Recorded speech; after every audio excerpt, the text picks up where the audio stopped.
السلام علیکم. اچھا تو کل ہے ووٹ کا دن. آپ سب نے ضرور ووٹ ڈالنے جانا ہے. کسی کی ایسی باتوں میں نہیں آنا کہ ڈیل ہو گئی ہے اور فلاں بندہ بنے گا, خان تو باہر نہیں آ سکتا اور کچھ بھی. ووٹ آپ کا آئینی فرض ہے. میں اس کو حق نہیں بولوں گی, میں اس کو فرض بولوں گی, کیونکہ اگر آپ اپنا فرض ادا نہیں کرتے تو آپ کو کوئی حق نہیں رہتا کہ آپ یہ بولیں کہ پاکستان کے حالات ایسے کیوں ہیں. اور اگر ڈیل ہو بھی گئی ہے اور اگر وہ خان صاحب کو نہیں بھی آنے دیں گے تو بھی ان کو اتنی بالکل آسانی نہ دیں کہ وہ آپ کے ووٹ کے ساتھ کھیلیں. ان کو بتائیں کہ آپ بھیڑ بکریاں نہیں ہیں, آپ انسان کے بچے ہیں اور آپ جو ہے مطلب ٹرن آؤٹ اتنا ہونا چاہیے کہ دے وڈ ریئلائز کہ یار اتنے لوگ آ رہے ہیں, اس کا مطلب لوگوں کو پتہ چلتا جا رہا ہے کہ الیکشن بھی کوئی چیز ہے. ووٹ ڈالیں گے تو کوئی اقتدار میں آئے گا تو کوئی کچھ چینج لائے گا. پاکستان ایسے ہی رہے گا اگر آپ ووٹ نہیں ڈالیں گے, اگر آپ اپنی موجودگی کو شو نہیں کریں گے. فارچونیٹلی اور انفارچونیٹلی یہی طریقہ ہے یہ بتانے کا کسی کو بھی کہ آپ لوگ زندہ انسان ہیں, جیتے جاگتے انسان ہیں اور آپ چاہتے ہیں کہ آپ اپنا فیصلہ خود کریں. اور اگر آپ یہ نہیں چاہتے اور اگر آپ ووٹ نہیں ڈالتے, دوسروں کو بھی ڈسکریج کرتے ہیں, تو سوری ٹو سے آپ پاکستان کی سیاست یا کسی معاشی کسی بھی حالت کے اوپر شکایت نہیں کر سکتے, کیونکہ آپ نے تو اپنی موجودگی ظاہر نہیں کی جہاں آپ شو کر سکتے تھے. اور یہ کہنا ہے کہ جی کیونکہ اسلامی نظام نہیں ہے اور ہم ووٹ ڈالیں گے تو اس سے کیا ہو جائے گا, نظام ہی خراب ہے. تو نظام چینج کرنے کے لیے بھی آپ کو اقتدار میں یا تو خود آئیں, یا تو اصول فالو کرتے ہیں یا اصول بناتے ہیں, اور اصول بنانے کے لیے آپ کو طاقت میں آنا پڑتا ہے. تو یا تو خود طاقت میں آئیں یا کسی ایسے کو طاقت میں لائیں جو اصول چینج کر سکے, جو بہتری کے لیے کام کر سکے.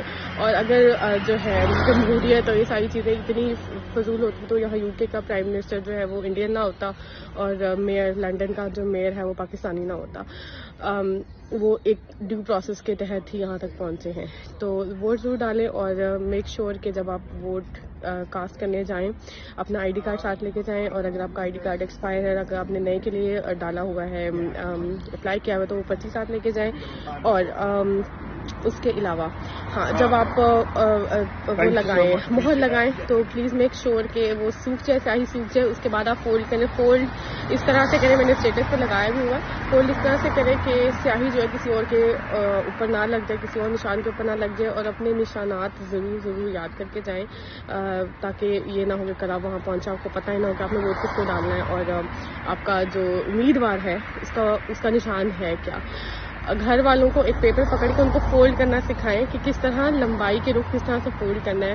اور جو آپ کر سکتے ہیں وہ کریں. میں یہاں اوورسیز پاکستانی لوگ مجھے تنگ کر رہے تھے اور مجھے میرے دوستوں نے کچھ نے چھیڑا, ہاں تم نہیں جا رہی پاکستان, میں نہیں جا پا رہی, لیکن میں جو کر سکتی ہوں میں کر رہی ہوں. کچھ لوگوں کو میں ارینج کر رہی ہوں کہ وہ ووٹ ڈالنے جا سکے. میری ساس کا ووٹ لاہور میں ہے, باقی لوگوں کا دوسرے شہر ہے, تو وہ ان کو لینے آتے تو باقیوں کا ضائع ہوتا. تو میں نے وہ ارینجمنٹ کیا. مطلب جو میں کر سکتی ہوں میں کر رہی ہوں. اور میں ٹوٹی انگلیوں سے اردو ٹائپ کرنے کی کوشش کر رہی ہوں, اور کیونکہ آج کل میں مطلب ٹائپ کرنا بہت مشکل ہوتا ہے, تو میں ٹویٹر کی پوسٹ جو ہے وہ کاپی کر کے اپنے واٹس ایپ پہ اسٹیٹس پہ پوسٹ کر رہی ہوتی ہوں. میں نے اپنی اسٹیٹس پرائیویسی ہٹا دیا ہے ان دنوں میں, تاکہ زیادہ سے زیادہ لوگوں کو میں موٹیویٹ کر سکوں کہ ووٹ ڈالیں.